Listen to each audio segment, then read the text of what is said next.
네, 안녕하세요. 이번 시간은 네 번째 시간입니다.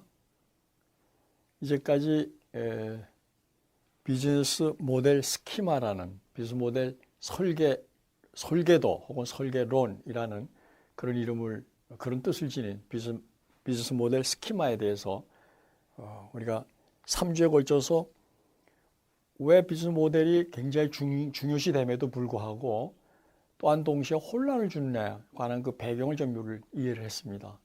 그러나 그런 중에서도 비즈니스 모델 캔버스라는 사업을 통해서 이익을 내는 돈을 버는 논리가 아주 일목요연하게 내보일 수 있는 그런 그 툴로서 2010년에 나온 비즈니스 모델 캔버스라는 이거에 대한 것을 비교적 저희가 좀 살펴봤습니다.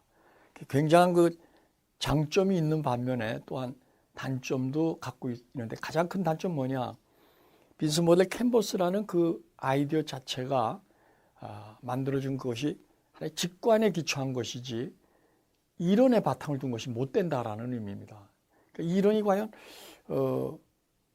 뭐길래 이론에 바탕을 둬야 된다라고 말씀을 하느냐 이렇게 생각하실 분이 계실지 모르겠어요. 그래서 오늘은 똑같은 비즈니스 모델을 다루면서도 비즈니스 모델에 관한 그것을 이론의 기초에서 다룰 수 있는 비즈니스 모델을 설계하고 또 혁신하고 평가하는 그런 도구로서 이번 이 강좌의 핵심 본론인 비즈니스 모델 스키마에 관한 하나의 논리적 배경이 되는 그 이론을 갖다가 오늘은 좀 한 3시간에 걸쳐서 말씀을 드리고자 합니다. 우선 결론부터 말씀드리면은 비즈니스 모델 스키마가 기초하고 있는 이론은 이익을 추구하는 그 동태 이론이다. Dynamic Theory of Profit Seeking이라는 DTPS라는 왜냐하면 이익을 내는 그 자체가 하나의 다이나믹한 환경에서 일어나는 기업 활동이고 기업 행위이기 때문에 거기가 그런 그 다이나믹한 그 환경 속에서 어떻게 이익을 갖다 추구하느냐에 관한 걸 이론적으로 밝히기 위한 그런 대목입니다. 그래서 여기 목차 보신 바와 마찬가지로 이번 시간서부터 3시간에 걸쳐서는 이익을 내는 그 하나의 그 논리적 근거로서 비즈니스 모델 스키마가 이론적 기초로 삼고 있는 이익 추구 동태 이론이라는 것을 다루게 됩니다. 오늘 첫 번째 그 이론에 관한 그 필요성을 다루는 그런 관점에서 오늘 첫 번째 시간을 우선 갖게 됐는데요. 크게 미리 3시간을 거쳐서 말씀드릴 내용은 이익을 내는 기업의 힘으로서 기업의 역동적 힘으로서 폼 파워라는 개념을 여러분에게 전달을 해드릴 것입니다. 그 다음에 어디에서부터 그 이익을 갖다가 우리가 캘 것이냐, 이익을 찾을 것이냐. 다시 말하면 이익의 진원지는 어디냐 하는 그 진원지로서의 explicit needs, 현실 니즈라는 고객이 지니고 있는 현실 니즈라는 이런 좀 색다른 그런 그 개념을 소개가 될 겁니다. 그리고 이들에 의해서 어떤 메커니즘을 통해서 과연 이익이 추구되느냐 하는 그런 시간으로 3시간을 갖다가 좀 말씀을 드리고자 합니다. 자, 3시간의 그 강의 앞서서 우리가 어떤 사물이나 어떤 사건이나 현상을 갖다가 이해하고 설명하는 데 있어서는 크게 인간이 지니고 있는 것은 인간이 이렇게 거기 그 활용할 수 있는 인간의 그 역량과 관련해서는 우선 본능이 있고 그다음에 직관이 있고 그다음에 이론이 있습니다. 이론 그러면은 많은 사람들이 의뢰 이건 실제와 좀 이렇게 거리감이 있는 그런 주의 주장에 불과한 거 아니냐 이렇게 생각하는 분들이 굉장히 많이 있습니다. 또 그 사실이기도 하고요. 그러나 실용적인 관점에서 실용적인 유용성을 지니는 이론이 있다면은 그 이론이야말로 가장 꼭 우리가 필요로 하는 이론이고 그런 이론을 우리는 가져야 되는 겁니다. 그런 이론의 바탕에 뒀을 때 실용적인 설득력과 또 실용적인 그 유효성을 갖다 우리는 확보할 수 있기 때문에 그런 겁니다. 본능이라는 것은 누구나 다 본능대로, 이건 뭐 인간이 아닌 짐승들도 다 본능대로 움직입니다. 그 다음에 이제 인투이션, 직관이라는 겁니다. 직관은 많은 경험을 갖다가 한 사람, 아주 남다른 그 인지 능력을 갖고 있는 사람이 사람에 따라서 차이를 지니게 됩니다. 그 사람에 따라서 지니고 있는 그 경험의 차이, 또 인지 능력의, 인지 역량의 차이에 의해서 어떤 사람은 굉장히 뛰어난 직관력을 지니는가 하면은 또 어떤 사람은 그렇지 못한 경우가 상존하겠죠. 직관에 의해서 사실은 인간의 그 새로운 어떤 영역 세계는 직관력에 의해서 시작이 된다라고 해도 과언이 아닙니다. 원래 아인슈타인도 이 직관의 그 중요성을 굉장히 강조를 했습니다. 그러나 그분이 직관을 통해서 일으켜놓은 것은 상대성 원리, 뭐 많은 그런 그 아인슈타인의 그런 원리를 우리가 갖고 있지 않습니까? 그와 마찬가지로 직관은 모두 우리 지적 활동, 인지 활동의 기초가 되는 건 틀림없는 겁니다. 그러나 직관은 말 그대로 각 개인이 갖고, 개인마다 갖고 있는 경험과 인지 역량의 차이에 의한 것이지 어떤 레셔널한 프로세스, 어떤 합리적인 프로세스를 거친 그런 그 사고 체계의 결과로서 얻어진 것이 아니다. 이런 면에서 시어리가 요구되는 겁니다. 직관과 대별되는 가장 큰 특징 중에 하나는 시어리라는 것은 바로 레셔널한 프로세스를 갖고 있는 하나의 논리, 하나의 방식, 하나의 그런 논리적 근거, 이거가 바로 시어리의 특성을 갖다가 잘 나타내는 겁니다. 이게 오늘 제가 말씀드린 것처럼 본론에 대해서 너무 본론과는 약간 거리감이 있는 것을 너무 많이 좀 소상하게 말씀드린 것 같아서 좀 시간 할애상 문제가 있지 않나 이런 생각이 약간 듭니다만은 여러분들이 이론의 중요성에 관한 것을 좀 더 짧은 시간에 좀 인지했으면 해서 말씀드린 겁니다. 이와 관련해 갖고 이미 벌써 1935년도에 이 소위 심리학자였습니다. 이 커트 레빈이라는 사람이 독일 분인데 독일에서 이제 미국으로 이민 오신 분인데 심리학자입니다. 이분이 하신 말씀 중에 아주 굉장히 지금까지도 많이 인용되고 있는 말 중에 하나가 바로 이겁니다. There is nothing so practical as a good theory. 좋은 이론만큼 아주 실용적이고 실제적인 게 없다라는 이런 그 아주 우리에 와닿는 그런 그 얘기를 갖다 하고 있는데 바로 이러한 의미에서 이론의 중요성을 저는 비즈니스 모델을 다루는 데 있어서도 이론이 꼭 필요하다라고 주장을 갖다 하고 있는 겁니다. 그래서 비즈니스 모델과 관련해 갖고 결국은 우리가 비즈니스 모델을 설계하고 또 거기에 혁신을 가하고 그걸 평가하는 거는 이론의 시어리의 바탕을 둔 시어리의 어떤 그 백업 받는 그런 그 접근이 결국은 바람직하고 그런 도구를 해야 실제적으로 실용적인 측면에서도 유용성이 확보된다, 유용성이 높다.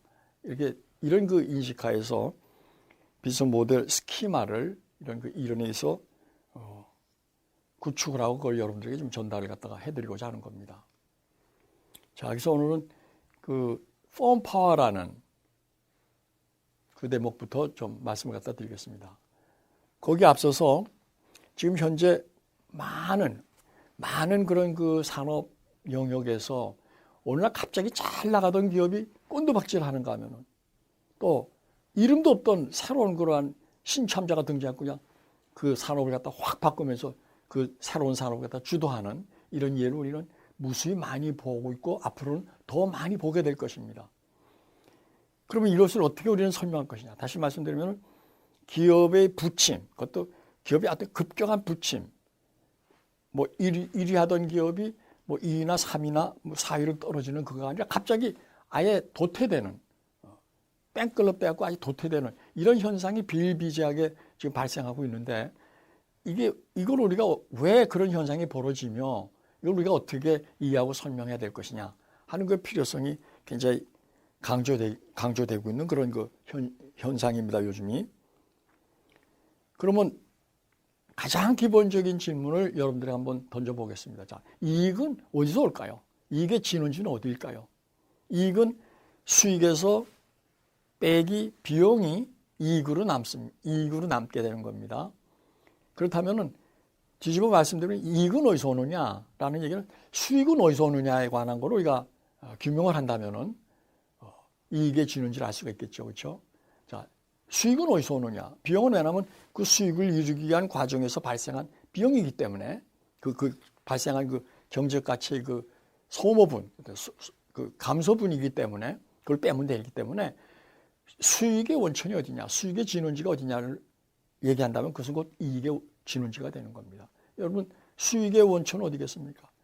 아무리 기업이 좋은 제품, 좋은 솔루션을 갖고 있다 손 치더라도 고객이 사주지 않으면 아무 의미가 없는 겁니다. 그런 의미에서 본다면 수익의 원천은 고객뿐입니다. 우리가 기업을 둘러싸고는 많은 이해관계자들이 존재합니다만은 수익의 원천은 고객뿐이다라는 사실을 갖다 우리는 특별히 유념할 필요가 있는 겁니다.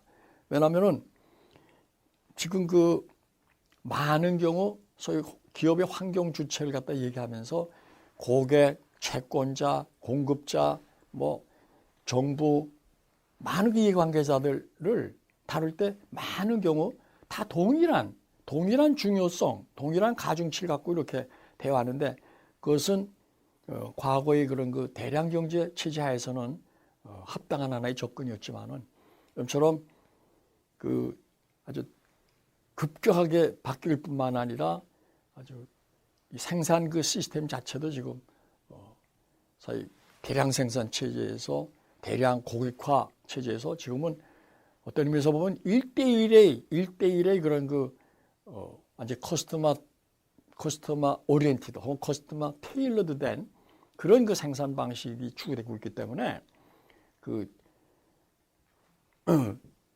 진원지에 관한 그 파악은 가장 우선적으로 해야만 되는 그런 그 측면이다. 이렇게 볼 수 있는 겁니다.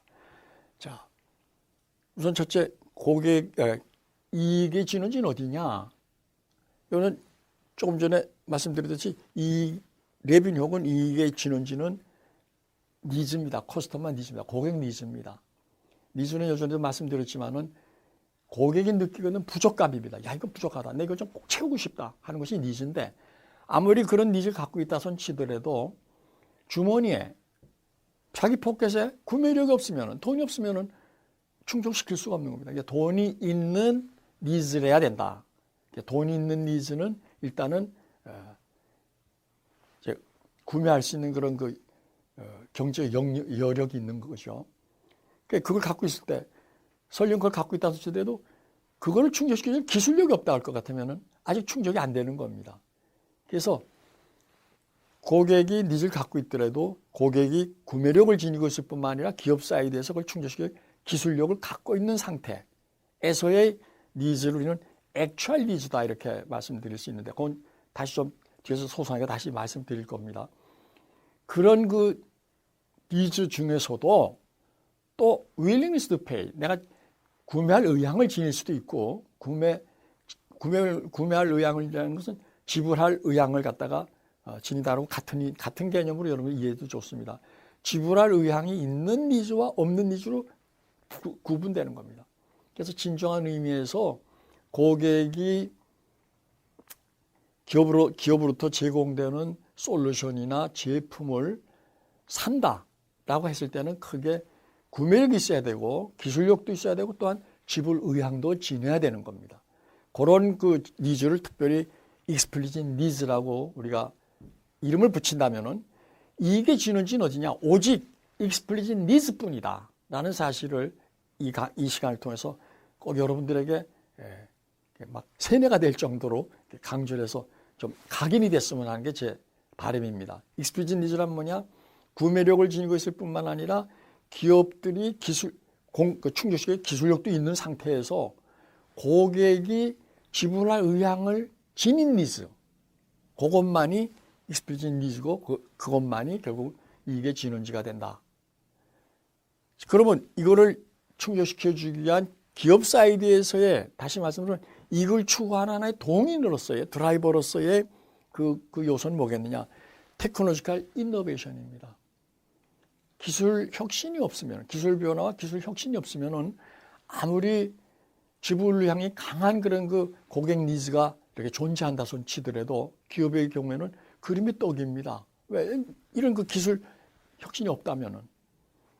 그래서 이거를 일정 기간 동안을 통해서 말씀드린다면은 니즈는 진화하게 되어 있습니다. 왜냐하면 새로운 내 부족감을 느끼고 있던 니즈를 충족시키고 나면은 이미 그 니즈는 충족이 된 겁니다. 그러면 또 다른 새로운 니즈를 갖다가 원하게 됩니다. 물론 원하지 않는 경우도 아주 희귀한 경우에는 있을 수 있습니다.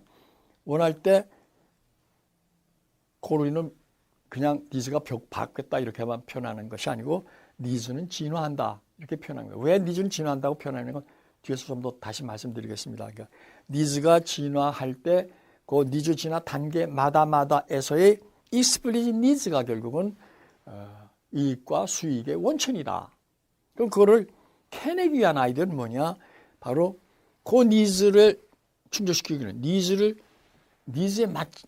충족시키는 걸 니즈를 맞춘 니즈 포커스드 이노베이션이다. 그러니까 니즈 포커스드 이노베이션을 이렇게 담고 있는 그런 개념이 하나의 역동적 개념이 폼 파워라는 겁니다. 그래서 크게 보면은 이익은 어디에서 오며 기업은 어떤 스스로와 무엇을 통해서 거기서부터 이익을 캐내는가에 관한 답은 우리는 기업은 니즈 진화 단계에 있는 익스플리짓 니즈를 각 단계마다해서 그 니즈 맞춤 혁신을 통해서 하는데 그걸 갖고 있는 것이 폼 파워이기 때문에 결국은 익스플리짓 니즈와 폼 파워하고의 이 관계가 좋냐 나쁘냐 그 관계가 얼마나 좋냐 익스플리짓 니즈를 갖다가 캐내는 폼 파워가 강하냐 약하냐에 따라서 기업의 이익이 좌우된다라는 것을 우리는 쉽게 이해할 수 있고 또 이해해 주시기 바랍니다.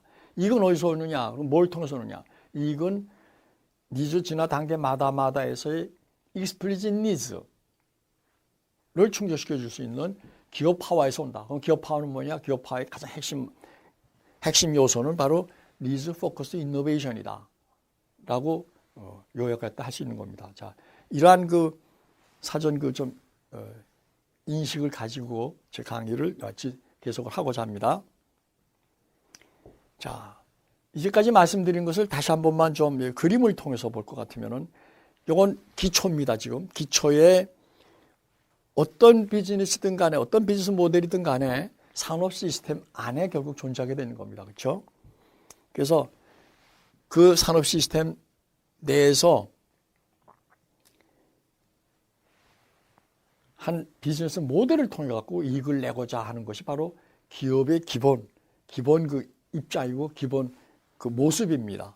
그때 그 비즈니스 모델을 추구할 때 기업의 역량이 폼 컴피턴 기초의 기업 역량이 얼마나 탄탄한 걸 갖고 있느냐 아니냐.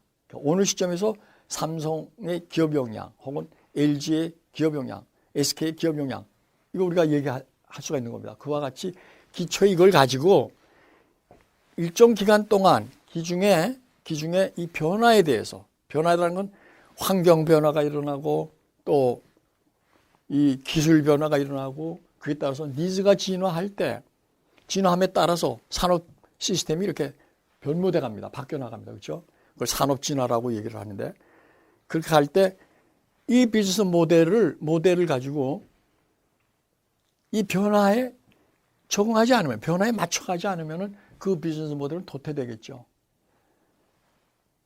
그래서 이 변화에 거기에 잘 적응한다라는 거는 우리 그림에서 보듯이 뭔가 하면은 니즈 진화에 부합이 되는 인노베이션을 추구해야 된다.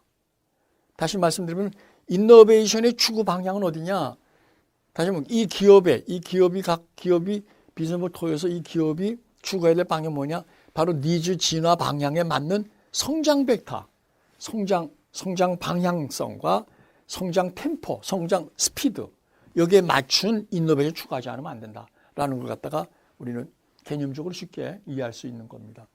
뒤에서 말씀드리겠지만은 성장 벡터의 성장 방향과 스피드에 맞는 이노베이션을 추구하게끔 하는 그거를 한마디로 얘기하면은 니즈 포커스드 이노베이션, 니즈 맞춤 혁신이다. 이렇게 한마디로 집약을 할 수가 있는 겁니다. 바로 이것이 기초에 이걸 갖고 이런 변화에 대해서 이 기간 동안에 어떤 접근했느냐, 니즈 맞춤 효과를 갖고 어떻게 접근했느냐에 대한 그 결과가 결국은 하나의 예상 이익으로 우리가 미리 이 시점에서 미리 예상해 볼 수가 있는 겁니다. 이것이 바로 하나의 그 기업 성과로서의 예상 이익이 어느 정도 되겠느냐. 예상 이익을 크게 만들고자 하는 것이 이 시점에서 다가오는 이 기간 동안에 어떻게 할 것이냐에 대한 하나의 사업 전략의 핵심 내용이 되는 겁니다.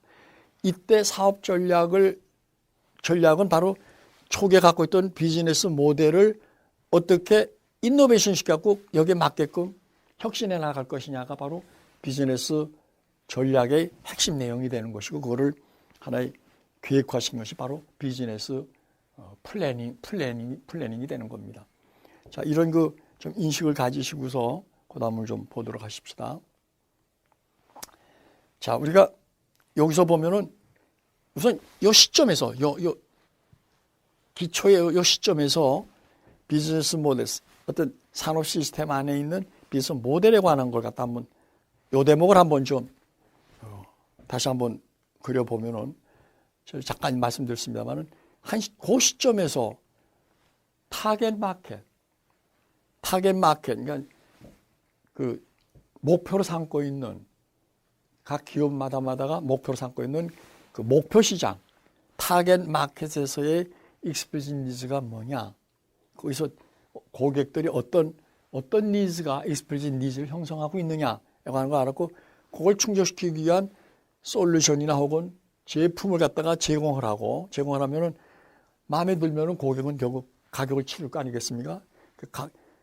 제공하고 가격을 치르고, 바로 요 대목에서 기업과 고객은 하나의 관계가 형성이 되는 거죠. 그 다음에 이런 그 솔루션과 프로덕트를 만들기 위해서 이 요소 시장으로부터 노동, 자본, 또 돈, 에너지, 기술, 정보 이런 걸 갖다가 자꾸 트랜스포메이션 시켜갖고 키 리소스를 갖고 키 액티비티를 통해서 키 컴피턴스를 만든 이런 그 결과물로서 결국은 이 솔루션과 프로덕트가 얻어지기 때문에 크게 우리가 두 파트로 나눌 수 있는 겁니다. 이것은 과연 기업이 제공하는 솔루션과 프로덕트가 고객이 원하는 게 얼마만큼 잘 부합이 되느냐 아니냐의 정도입니다. 그 솔루션즈 핏이라는 말로 쓰도록 하겠습니다. 그리고 이 과정에서부터 요소 시장부터 경영 요소를 갖다가 구입을 해갖고 기업 내에서 변형을 트랜스포메이션 시켜갖고 이런 솔루션이나 프로덕트를 만들어서 여기까지 유통하고 제공하는 이 일련의 쭉 프로세스가 과연 얼마만큼 적은 비용으로 행해지고 있느냐에 관한 정도, 우리가 프로세스 핏이라고 정의를 한다면은 이것은 예상 수익을 나타내는 하나의 지표요. 프로세스 핏은 예상 비용을 나타내는 지표다. 굉장히 이 강좌에서 굉장히 꼭 여러분들이 머릿속에 넣어줘야 될 그런 그 핵심 용어 중에 용어들입니다. 이게 솔루션즈 핏은 예상 수익의 지표다. 또 프로세스 핏은 예상 비용의 지표다. 그러니까 예상 수익에서 예상 비용 뺀 것이 결국은 예상 이익이기 때문에 이익은 어떻게 얻어지느냐? 솔루션즈 핏이 좋고 프로세스 핏도 좋다면은 아주 좋은 예상 이익이 기대가 되는 겁니다. 자, 그걸 말씀드린 겁니다. 이걸 다시 한번 이렇게 그려보면은 이것이 바로 뭐냐? 크게 보면은 이것이 바로 비즈니스 모델입니다. 이익의 진원지는 어디냐? 그걸 어떻게 캐내느냐? 어떻게 그걸 추구하느냐에 관한 것을 가시적으로 이렇게 한눈에 보여주는 하나의 구도예요. 그래서 여기 나오는 이 마다는 바로 뭐냐? 비즈니스 모델을 구성하고 있는 구성 요소가 되는 겁니다. explicit needs, product, 이거, 그 다음에 social fit, process fit, supplier하고 partners, 이런 일련의 이런 요소들이 결국 비즈니스 모델이라는 하나의 그런 그 구성, 모델을 구성하고 있는 겁니다. 이거에 대해서 기존에 많이 나와 있는 모델들은 다 이걸 다루고는 있어요. 근데 어떤 모델은 이 부분만 다루고 있는 거. 또 어떤 분은 이것만 다루고 있고 이걸 다 다루더라도 몽땅 이게 다 다루는 게 아니라 어느 부족한 분이 많습니다. 그런 그 비즈니스 모델 중에서도 아까 초대에 말씀드렸듯이 비즈니스 모델 캔버스라는 아주 전 세계적으로 선풍을 일으켜 왔고 또 지금도 아직도 대단한 그런 그 인기리에 지금 소개가 되고 있는데 이걸 그대로 보여주는 겁니다. 대단히 아주 훌륭한 그런 그 모델임에 틀림없어요. 근데 그냥 이것만 보여주는 것 뿐입니다. 우리가 비즈니스 모델은 보여줄 뿐만 아니라 현재의 모습을 보여줄 뿐만 아니라 앞으로 어떤 방향으로 어떻게 이거를 혁신해 나갈 것이냐고 하는 어떤 아이디어 혹은 어떤 그 이미지네이션, 구상력을 갖다 자극시켜주는 어떤 그런 것까지도 내포하고 있다면 그런 비즈니스 모델은 더더욱 좋은 모델이 되는 겁니다. 그런 모델이 되기 위해서는 아까 말씀드렸듯이 직관만이 아닌 이론에 기초한 비즈니스 모델 설계 도구가 있다면 그것이 더 바람직한 거다. 비즈니스 모델 캔버스보다도 더 바람직한 것이다라는 것이 이번 강좌에서 강조드리는 기본 대전제입니다. 그래서 이론의 바탕을 둬야 된다라는 겁니다. 자, 아까 이미 말씀드렸지만은 일정 기간 동안에 이익은 어떻게 추구되느냐? 니즈가 진화할 때, 그러니까 니즈 진화하는 각 단계마다에서 익스페리니즈를 니즈 맞춤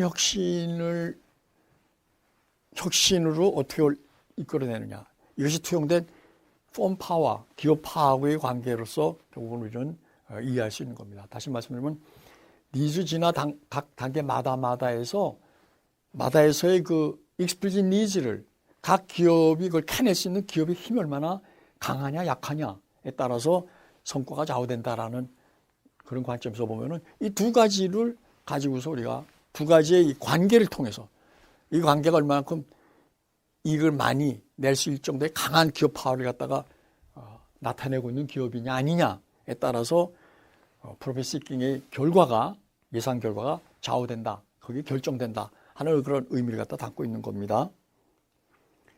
자, 아까 나왔던 그 그림인데요. 다시 한 번만 좀 또 보기로 하겠습니다. 우리가 아직 본격적으로 말씀을 안 드렸지만은 일정 시점에서 비즈니스 모델을 갖고 이익을 캐내고 있는 겁니다. 지금 어느 한 기업이. 그러면 그 기업의 그 기업은 그 시점에서의 기업 역량을 갖고 있어요. 기업 역량이라는 말은 한때 굉장히 많이 풍부했어요. 핵심 역량이라는 말이 굉장히 많이 풍미했습니다. 기업의 그 힘은 기업의 성과는 어디서냐? 핵심 역량에서 온다. 맞는 얘기죠, 물론. 그 핵심 역량인데 좀 더 이 포괄적인 의미로 얘기를 하면 그냥 기업 역량입니다. 기업 역량을 갖고 일정 기간 동안에 니즈 포커스드 이노베이션을 추구한 그 결과가 폼 파워다. 그래서 폼 파워라는 말은 이 시점에서의 기업 역량을 표시하는 겁니다. 다만 이때 기업 역량은 아직 어느 방향으로 어떤 스피드로 비즈니스 모델을 바꿔나갈 것이냐고 하는 그거가 투영이 안 된 그런 거에 반해서 폼 파워는 기초의 기업 역량을 가지고 기중에 니즈 포커스 이노베이션을 통해서 얻어진 기업 역량이 곧 기업 파워다. 이렇게 말씀드릴 수 있는 겁니다. 따라서 이익이란 건 뭐냐? 기업 파워와 한 산업 시스템이 지니고 있는 이익 잠재성은 말을 이렇게 좀 어려운 말을 써서 여러분 혼란을 가질지 모르지만 아주 쉬운 얘기입니다. 아까 그 익스플리짓 니즈를 지니고 있는 구매 의향, 지불 의향까지도 지니고 있는 그런 그 고객 집단이 얼마나 크냐 안 크냐. 그 고객 집단이 큰 고객 집단을 또 쉽게 얘기하면 마켓을 그냥 여러분 쉽게 이해할 수 돼요. 그러니까 지불 의향을 지닌 고객들이 얼마만큼 많이 모여 있느냐 아니냐. 얼마나 많이 모여 있는 그 시장의 사이즈를 얘기하는 겁니다. 그 시장 사이즈가 얼마나 크냐. 바로 그 시장 사이즈가 이익 잠재성이 되는 겁니다. 앞으로 이제 지금 더 말씀드리고자 하는 건 바로 이 폼파워가 뭐냐? 그러니까 폼파워와 폼 컴피턴스하고의 관계, 혹은 니즈 포커스 이노베이션의 관계. 뒤집어 얘기하면은 폼파워를 구성하고 있는 구성 요인들은 뭐냐? 요소는 뭐냐? 그 요소를 통해서 우리는 이익을 많이 내려면은 기업 파워를 구성하는 요소들마다를 우리가 어떻게 이걸 다뤄지고 어떻게 이걸 추구해야 될 것이냐는 그 아이들 갖다가 얻을 수 있기 때문에 기업 파워가 하는 것을 지금부터 좀 더 자세히 한번 보도록 하겠습니다. 자, 이제까지 그림에서 봤던 걸 다시 한번 보면은 기초의 기업 역량을 가지고 기중의 환경 변화, 기술 변화에 따라서 니즈 이볼루션 상에서 이거 니즈 진화 단계마다에서 그 익스플리진 니즈를 그 단계마다에서 어떻게 니즈 맞춤 혁신을 통해서 그걸 잘 충족시켜 주느냐 아니냐의 정도. 그걸 이제 어댑티브 굿드니스다. 그러니까 적응 우수성이다. 기업 니즈가 바뀌어 나갈 때 기업 입장에서 얼마만큼 그 바뀌어 나가는 그 익스플리진 니즈를 얼마만큼 잘 충족시켜 줬느냐. 그 충족시켜 줬느냐의 그 정도가 어댑티브 굿드니스로 우리가 인지한다 할 것 같으면은 바로 이것이 좋냐 나쁘냐에 따라서 기업 성과, 특히 추구하고자 하는 expected 기대 이익이 어댑티브 굿드니스에서 좌우된다라는 것이 쉽게 이해할 수 있는 겁니다. 자, 다음은 기업 파워를 구성하고 있는 그 구성 요인에 대해서 조금 말씀드리겠습니다. 앞에서 말씀드리고 구도 자체가 아직 이해 안 되신 분은 뒤에서 제가 좀 더 또 다룰 기회가 있을 것 같아서 그냥 우선은 그냥 간략하게 이렇게만 좀 기억해 주세요. 니즈는 진화한다 이겁니다. 니즈는 그냥 갈치자로 진화하는 게 아니라 니즈는 진화를 하는데 니즈 진화 단계마다에서 기업이 제공하는 제품이나 서비스를 사주고자 하는 구매력도 있고 기술력도 물론 있는 거죠. 기술력 제공할 때 그거에 대해서 지불할 의향을 갖고 있는 그 익스플리신 니즈를 충족시킬 수 있는 기업의 역동적 힘. 말이 이게 좀 정의가 좀 길어져서 약간 혼란시키면 아주 간단한 얘기입니다. 니즈 진화 단계마다에서 돈 내고자 하는 그 니즈를 그걸 어떻게 충족시켜 줄 수 있는 기업의 그 역동적 힘. 한 시점에서가 아니라 일정 기간 동안에 계속 바꿔나가는 그 역동적 힘이 얼마나 강하냐 약하냐에 의해서 기업 성과가 좌우된다. 이렇게만 여러분 이해하시면 되는 겁니다. 자, 그러면은 바로 그 힘, 고객이 지불할 의향을 지닌 그걸 충족시켜주는 기업의 역동적 힘으로써 기업 파워는 무엇에서 구성이 되느냐. 이걸 우리가 직관에서 우리가 이해할 수 있는 겁니다. 기업은 결국은 뭐 사람의 체력에 의해서 이렇게 본다면은 사람의 체구와 이 사람이 갖고 있는 체질과 또 평소의 그런 운동량 뭐 이런 것 등등에 의해서 그 체력이 좌우된다. 이렇게 직관적으로 이해할 수 있는 겁니다. 근데 이걸 좀 더 논리적인 근거를 가지고서 설명할 필요가 있다고 생각을 하고 그것이 논리적 근거를 갖출 때 그만큼 그 주의 주장은 강력한 힘을 발하게 되는 겁니다. 그런 관점에서 기업 파워라는 그런 그 개념을 우리가 온전히 이해하기 위해서는 아무래도 자연 법칙, 특히 자연과학에서 얘기되는 자연 법칙을 좀 이렇게 빌려다가 쓰는 것이 굉장히 하나의 그런 그 설득력을 지니는 접근 아니겠느냐 이렇게 저는 생각을 합니다. 그래서 파워라는 개념은 이미 벌써 많이 쓰이고 있어요. 파워 그러면 물리학에서는 소위 일률이다 그럽니다. 파워라는 것은 일률인 건 또 뭐냐? 일률은 힘에다가 곱하기 속도다. 포스에다가 곱하기 벨로시티다 이렇게 합니다. 포스에다가 곱하기 벨로시티다. 힘 곱하기 속도는 파워다 이렇게 얘기를 합니다. 그럼 포스는 뭐냐? 포스는 뭐 이과를 좀 전공하신 분이든 문과를 하신 분은 웬만한 사람 거의 다 합니다. F 이퀄로 MA다. 이건 아주 머릿속에 많이 각인이 되어 있는 그런 그 법 중 하나예요. F 이퀄로 MA다. 운동 제2법칙이죠. 뉴턴의 운동 제2법칙입니다. 가속도 법칙이라는 포스, 힘이라는 것은 질량에다 곱하기 acceleration, 가속도네. 질량 곱하기 가속도 한 거는 그것이 포스, 힘이라는 겁니다. 한편 또 이 매스는 뭐냐? 어떻게 매스라는 것은 질량이라는 것은 부피에다가 얼마만한 부피, 그 부피에다가 그 density, 부피에다 곱하기 density를 한 것이 매스다, 질량이다. 그래서 물리학에서는 파워를 구성하는 게 여기 보시는 바와 마찬가지로 볼륨에다가 부피에다 곱하기 density, 밀도에다 곱하기 가속도 곱하기 속도가 결국은 물리학에서 파워를 구성하고 있는 요소다.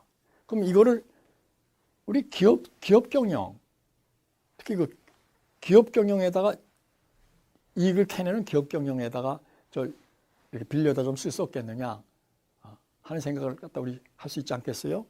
그래서 이거를 역동적 환경에서 기업이 이익을 캐내는 역동적 힘을 기업 파워라고 우리가 정의를 한다면은 그 기업화는 무엇에서 어떤 요소들에서 구성이 되겠느냐? 다시 무엇에 의해서 그것이 결정이 되겠느냐? 기업 파워의 그 힘은 무엇에 결정이 되겠느냐? 하는 우리는 이렇게 대체법으로서 알 수 있는 겁니다.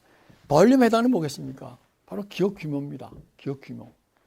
굉장히 중요하죠. 기업 규모를 갖다가 크게 하면 할수록 첫째 기업 전략의 견제에서 보면은 기업화를 크게 하면 할수록 어떻게 됐습니까? 고정비에 대한 배분할 때가 많아요. 그 때문에 고정비가 이렇게 한정되어 있기 때문에 규모를 크게 하면 할수록 고정비에 관한 거가 단위당 고정비에 관한 비율은 전혀 줄어들게 돼 있죠. 이것을 우리는 economy of scale, 규모 경제다 혹은 스케일 메리트다 이렇게 얘기를 하지 않습니까? 규모 경제 효과를 갖다가 추구하시는 게 바로 기업 규모입니다. 좀 앞서 나간 얘기인지 모르겠지만은 우리나라 재벌사 30개 중에서 1997년 IMF 우리 그 금융위기를 맞았을 때 한 반 정도가 완전히 뺑클럽 도산했어요. 왜 그랬느냐? 기업 규모는 국내 최대, 동양 최대, 아시아 최대, 세계 최대 이렇게 자랑하던 기업들이 많습니다. 그 재벌들이. 근데 왜 그랬느냐?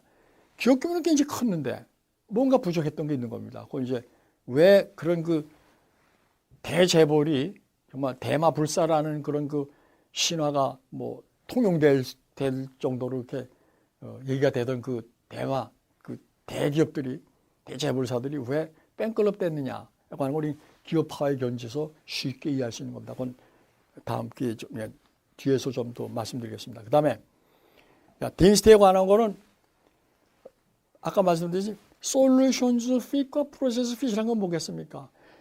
각 기업이 생산 제공하는 솔루션이나 프로덕트가 고객의 익스플리시트 니즈를 갖다가 충족시키는 얼마만큼 적합한 솔루션이냐, 얼마나 적합한 제품이냐에 따른 그 정도를 갖다 솔루션 핏이라고 우리가 하기 때문에 하나의 밀도 개념입니다. 그렇죠? 정도니까. 이게 양적인 게 아니라 질적인 개념입니다. 마찬가지로 그런 솔루션스와 프로덕트를 생산하는데 얼마만큼 어느 정도의 비용이 어느 정도 적은 비용으로 그걸 생산 제공하는 프로세스냐 아니냐의 정도. 이건 프로세스 핏입니다. 그래서 솔루션즈 핏과 프로세스 핏이라는 하나의 세트가 결국은 덴시티를 갖다가 나타내는 거다. 그래서 덴시티 대신에 솔루션즈 핏과 프로세스 핏을 갖다가 이렇게 원형에 쓸 수 있다라는 것이 폼 파워에서의 그 기본 입장입니다. 그다음 가속도입니다. 가속도라는 것은 rate of change, 어떤 변화율을 가속도라고 얘기합니다. 기업 활동 중에서 변화율에 해당하는 그런 활동에 뭐 어떤 것이 있을까요? 그러니까 손쉽게 생각할 수 있는 게 뭔가 하면은 이노베이션입니다. 이미 이노베이션에 관해서는 1934년도에 오래전 얘기죠. 슈페터라는 분이 벌써 인노베이션이야말로 경제 성장 발전의 원동력이다. 이렇게 주장을 했습니다. 굉장히 호소력 있는 거를 벌써 아주 굉장히 탁견이죠. 했습니다.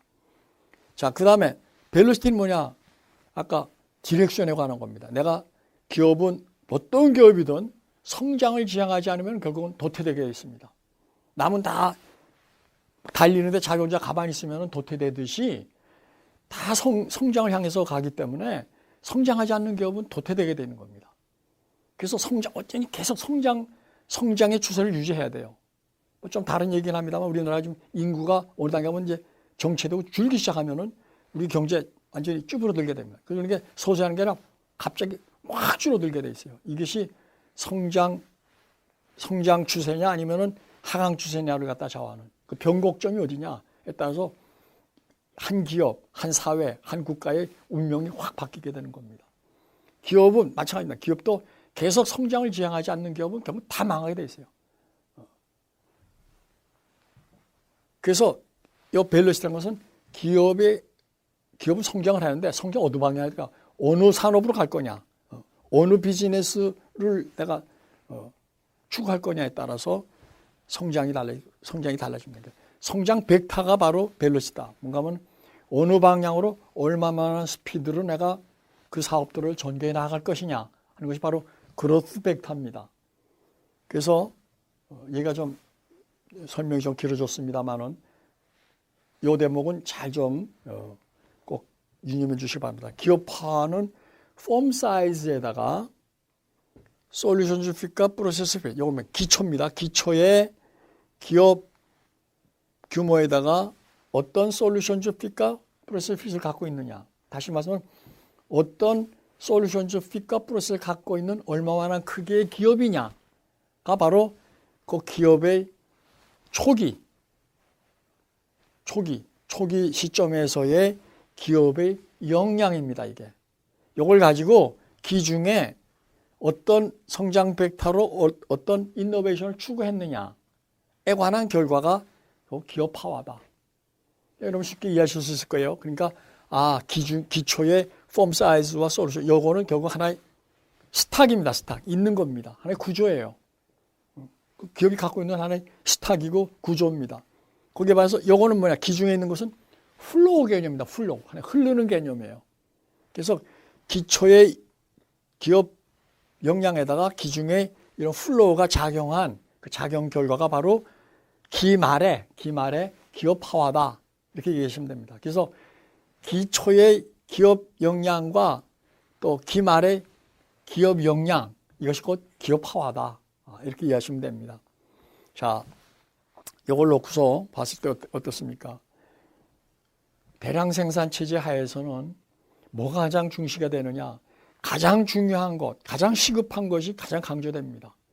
그래서 스워트 분석할 때 강점이 뭐냐, 기회가 뭐냐, 강점하고 기회를 갖다 엮어갖고 뭔가 찾는 게 굉장히 중요해요. 뭐 지금도 이 대량 생산 안 돼서 덜 중요하다는 얘기가 아니라 그런 걸 다 잘했다선 치더라도 이 관계에서 우리가 이해할 수 있듯이 이것 중에서 어느 하나가 아무리 다 기업 규모도 좋고 뭐 크고 또 이런 프로세스 핏도 참 좋고 뭐 인노베이션도 열심히 했지만은 솔루션 핏이 안 좋다. 라고 하면 어떻게 되겠습니까? 제일 안 좋은 거에 의해서 기업 파워가 작용이 되는 겁니다. 제일 취약한 부분에서 좌우가 되는 겁니다. 왜? 이게 곱하기라는 건 쭉 연결되어 있는 거거든요. 서로 상호작용하면서. 이 중에서 이런 사슬로 쫙 연결되어 있는데 이거 지푸라기 같은 걸로 한 군데가 약간 연결되어 있다. 그러면 톡 치면 그거 금방 끊어지듯이 그러면은 기업 파워가 별 힘을 발할 수가 없듯이 마찬가지입니다. 기업 파워를 구성하고 있는 요소가 이렇게 여러 가지가 4가지가 있는데 크게 보면은 이 중에서 가장 취약한 것에 의해서 기업 파워가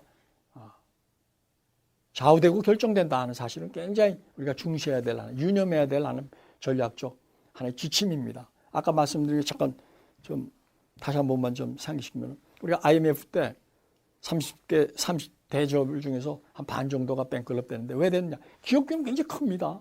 근데도 왜 그런 그 파산하는 거면 그 당시에 그 솔루션즈 피 특히 프로세스 핏도 그렇지만은 솔루션즈 핏이 너무 안 좋은 겁니다. 독자적인 그 솔루션즈 핏을 높일 수 있는 그런 그 역량이 없이 그냥 핵심 그 기술 혁신에 관한 거를 선진기업이나 일본 기업 특히 거기서부터 빌려다가 규모 키워가면서 비용 줄이는 것으로 일관했던 그런 재벌 또 그런 그 글로벌 경영 환경 하에서 적응하는 적응력의 부족 이런 등등의 문제를 갖고 있던 기업들이 그냥 뱅클된 겁니다. 그만 외환위기 속에서 충분한 그 황금성을 유지하고 있지 못했던 기업들이라든가 이런 것들이 결국은 다 파산하고 말았던 겁니다. 기업화라는 것은 기업 사이즈에다가 솔루션과 프로세스 핏 기중에다가 기초의 그거에다가 기중의 인노베이션과 그로스 팩터가 투영된 결과가 기업화다. 서로 연결되어 있다. 아무리 설령 기중의 그 기초에 이런 그 기업 역량이 좀 뭔가 좀 현치 않았다 손치더라도 기중의 고객 니즈 방향에 부합되는 그로스 팩터에 부합되는 인노베이션을 잘 추구한 기업은 확 올라갈 수 있는 겁니다. 반대로 아무리 기초에 이런 강력한 그 기업 역량을 갖다 지니고 있던 기업들일지라도 뭔가 인노베이션이 현치 않았다라든가 인노베이션을 열심히 했는데도 불구하고 성장 벡터가 고객의 니즈 진화하고 부합이 잘 안 됐다라든가 이런 기업은 열심히 했음에도 불구하고 결국은 불행을 갖다가 맞게 될 수밖에 없는 겁니다. 그것을 기업화와는 우리들에게 그걸 강력하게 지금 도식을 통해서 제시해주고 있는 겁니다. 이 점을 특별히 좀 유념해 주시기 바랍니다. 자, 이제까지 말씀드렸던 거를 지금 좀 얘기 드리는 겁니다. 30개 중에 뭐 어떤 분은 15개다고 하는 그런 분도 계시지만은 제가 파악한 것은 30대 재벌 중에서 13개가 1997년 IMF 위기를 맞았고 그로 인해서 결국은 뱅클럽 됐다는 건 뭐냐? 기업 규모는 컸어요. 아까 말씀드렸듯이. 그러나 솔루션즈 핏이나 프로세스 핏 혹은 이거 둘 다가 시원치 않았다. 시원치 않은 기업들이다. 견딜 수가 없는 겁니다. 뱅클럽 되는 겁니다. 그러면은 이것이 시원치 않다 할 때 이걸 시원하게 해줄 수 있는 조건이 뭐겠습니까? 니즈 포커스드 이노베이션을 통해서 솔루션즈 핏과 프로세스 핏이 좋게 바뀌어져 나갈 수 있는 겁니다. 그걸 어떻게 좋게끔 하기 위해서 니즈 포커스 이노베이션 어떻게 추구할 것이냐라고 그 아이디어를 담고 있어야만 되는 담고 있는 비즈니스 모델이라면은 그 비즈니스 모델이 실제 기업 실무에서 쓸 때 가장 소망스럽고 바람직한 겁니다. 내가 비즈니스 파악해 봤더니 이건 어떻게 해야 솔루션즈 핏과 프로세스 핏이 좋아지겠구나. 어느 방향으로 어떻게 해야 돼야. 이런 아이디어를 여러분들에게 그런 아이디어를 구상할 수 있는 그걸 자극을 주는 그런 그 비즈니스 모델이라면 그것이 바로 소망스러운 것이고 그런 모델이 되기 위해서는 반드시 이론에 기초한 것이어야 된다라는 것이 이 강좌를 통해서 강조드리는 거고 이 강좌를 통해서 바로 그러한 비즈니스 모델 설계할 수 있고 혁신할 수 있고 그걸 평가할 수 있는 그런 도구를 갖다 여러분들에게 이해시키고 또 그걸 실제로 실무적으로 활용할 수 있게끔 하는 것이 제가 지금 추구하고 있는 이 강좌의 그 기본 취지고 입장이고 학습 목표이기도 합니다. 자, 조금 시각을 달리해 갖고 솔루션즈 핏과 프로세스 핏이라는 것을 통해서 이것을 위해서 우리는 내 현재 사업이 어떤 상황에 놓여 있느냐, 어떤 내 사업의 지금 위상이 어떠냐, 이걸 갖다가 자가 진단할 수가 있게 됩니다. 간단한 겁니다. 자, 한쪽은 솔루션즈 핏, 하는 프로세스 핏이라는 두 차원을 가지고 이렇게 두 차원에 의한 그런 그 도식을 만듭니다. 이걸 뭐 2x2, 둘로 이렇게 둘로만 좋다 나쁘다, 좋다 나쁘다 이렇게 둘로 2x2로 만들 수도 있고, 이렇게 지금 여기서는 이제 3x3를 해갖고 이제 이렇게 만들 수가 있는데, 어떤 경우이든 간에 가장 the best solution fit하고, the best process fit하고, 그 세트, 그 집합. 이건 뭘 의미하겠습니까? 문자 그대로 the best입니다. 그 비즈니스 모델을 통해서, 그 비즈니스를 통해서 추구할 수 있는 가장 최선의 것입니다. 야, 어떻게 최선을 갖다 추구할 수 있겠냐? 이걸 뭐 꼭 알아야 되느냐? 이렇게 반문하실 분이 계시지만, 이거 반드시 아셔야 됩니다. 왜? 내가 어떤 사업을 통해서 추구하고자 하는 목표가 분명해야 되는데, 이제까지는 그 목표라는 것이 많은 경우 기업가의 의지에 의해서 좌우됐던 것이 사실입니다. 그것은 왜 그랬냐면은, 이제까지는 기업하고 고객이 있을 때, 뭐 산업에 따라서 좀 다른 경우도 있겠지만, 대체적으로 봤을 때, 기업하고 고객의 견지에서 봤을 때, 누가 더 힘을 주겠냐, 누가 더 바게닝 파워, 협상력이 누가 더 컸느냐, 기업이 컸습니다. 기업이 고객보다 힘이 컸기 때문에, 그런 상황에서는 우리가 목표를 어떻게 잡아야 될 것이냐, 그랬을 때 기업의 의지가, 특히 기업가의 그 의지가 작용되었고, 얼마로 목표를 잡아라든가, 어떤 하나의 질적인 요소가 몸을 했고 목표를 설정하라든가, 이렇게 하고 이제 목표가 좌우게 되는데, 굉장히 주관적입니다, 그것은. 근데 지금 여기서 보여주는 이 더 베스트라는 건 뭐냐면 객관적인 겁니다, 객관적. 고객이 가장 자기 부족감을 채울 때에 가장 효과가 가장 베스트일 것이다, 베스트이겠다라고 생각하는 그 베스트 솔루션을